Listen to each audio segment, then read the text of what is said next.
ప్రతిపక్ష నేత జగన్మోహన్ రెడ్డి నంద్యాలలో చేసిన భారీ బహిరంగ సభ సూపర్ హిట్ అయిన తర్వాత గెలుపు విషయంలో ఫుల్ హ్యాపీగా ఉన్నారు వైకాపా వారు. తమదే గెలుపు అని, ఇక చాలా తేలికగా గెలవబోతున్నామని అనుకుంటున్నారు వాళ్ళు. కానీ సభ విజయవంతం అయినంత మాత్రాన సరిపోదు అనే భావనలో శిల్పా మోహన్ రెడ్డి అతని వర్గం మనుషుల దగ్గర కనపడుతోంది.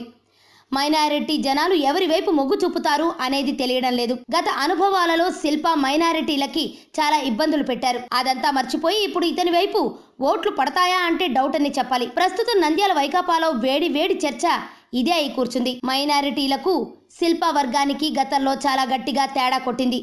అప్పట్లో టీడీపీలో ఉన్న ఆయన తీరు చాలా డిఫరెంట్గా ఉండేది. తనకి ఓట్లు వెయ్యలేదు అన్న అక్కసుతో వారితో ఆయన చాలా కోపతనంగా ప్రవర్తించారు అనే ఆరోపణలు ఉన్నాయి. వారి మీద లేనిపోని కేసులు పెట్టి ఇబ్బందులకు గురి చేశారని, సాధారణ మనుషుల మీద కూడా రౌడీ షీట్లు నమోదు చేయించారనే ఆరోపణలు ఇప్పటికీ ఉన్నాయి. దీంతో శిల్పా వర్గంపై మైనారిటీల్లో బాగా వ్యతిరేకత వచ్చేసింది. వైకాపా అభ్యర్థిగా శిల్పాను ప్రకటించిన తర్వాత ఈ విషయం పార్టీ అధినాయకత్వానికి తెలిసింది. వారు చేయించుకున్న ఓ సర్వేలో కూడా ఇదే విషయం స్పష్టమైనట్టు సమాచారం. ఈ ఒక్క విషయంలో వైకాపా నంద్యాల బరిలో భయపడుతూనే ఉంది. ఆరోగ్యవంతమైన జీవితం కోసం మనం పాటించాలి కొన్ని నియమాలని. చిన్ని చిట్కాలతో చింతలేని జీవితాన్ని ఎలా గడపాలి అనే దానికి వీక్షిస్తూనే ఉండండి మన ఆరోగ్యం యూట్యూబ్ ఛానల్. మరిన్ని ఆరోగ్య సూత్రాలకు సబ్స్క్రైబ్ చేసుకోండి.